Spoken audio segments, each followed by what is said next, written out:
The Chiquibul National Park is the largest protected area in Belize, and for years, Guatemalans have been the biggest threat to this protected area. As co-manager of this protected area, the Friends for Conservation and Development has been tackling the illicit activities carried out by Guatemalans. While they haven't been able to eradicate the activities, they've been able to drastically reduce illegal logging and shate extraction, agricultural expansion, gold panning, among other illicit activities. But with the F.C.D's handle on the Guatemalan incursions, they're now preparing to take on a new set of threats once the Caracol Road is built. The opening and the upgrade of the road to Caracol, certainly that is going to open up more the area that has for a long time really been more inaccessible. The Chiquibul, Natural Arch, Ceibo Chico, all of those zones. So accessibility can, of course, bring other challenges if it's really unregulated. The Chiquibul Forest account for some 7.7% of Belize's landmass. Most of it is unexplored and rich in resources, covered in thick jungles where the F.C.D rangers and BDF soldiers enforce the laws.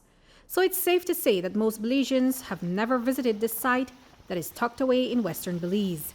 Director of F.C.D, Rafael Manzanero, is concerned that the multi-million-dollar Caracol Road project may bring more problems for this protected area. You can get more people coming in, either to do even illicit actions like hunting, poaching.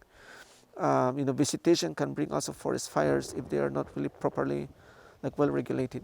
So in reality, there are more internal issues now that we will need now to start to think, to plan, and basically to put in interventions.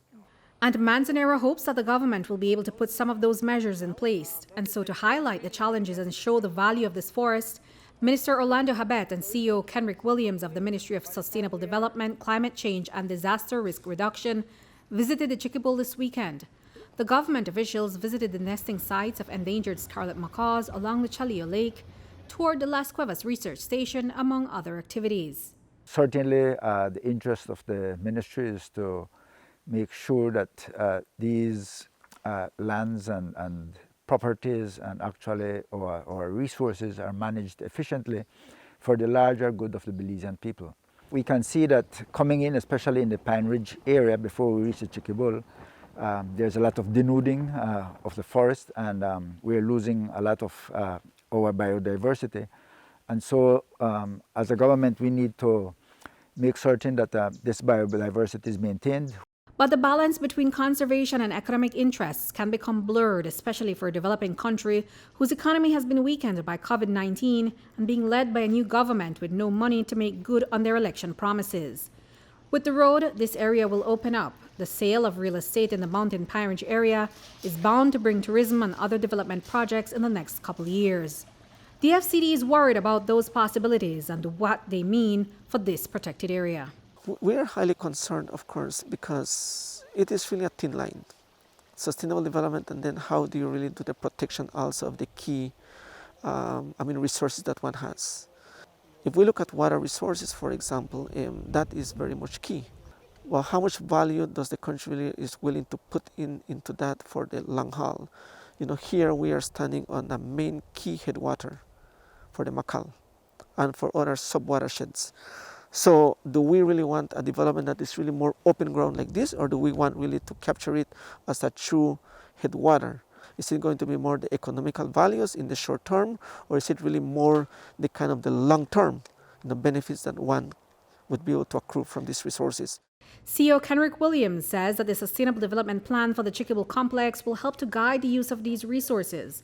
The governance framework outlines all the interests and how these will be managed harmoniously. The key part of that is the agreement between the co-managers, like the F.C.D and the government of Belize. We see the threats, we see the challenges that they experience daily.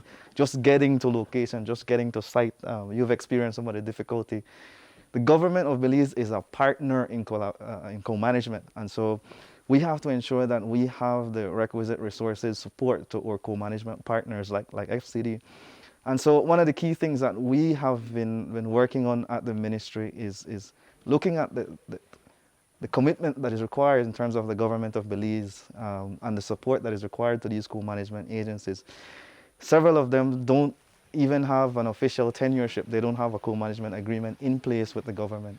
And so we are really looking at some of those frameworks, the specific agreement and the support that we can provide to entities like F.C.D.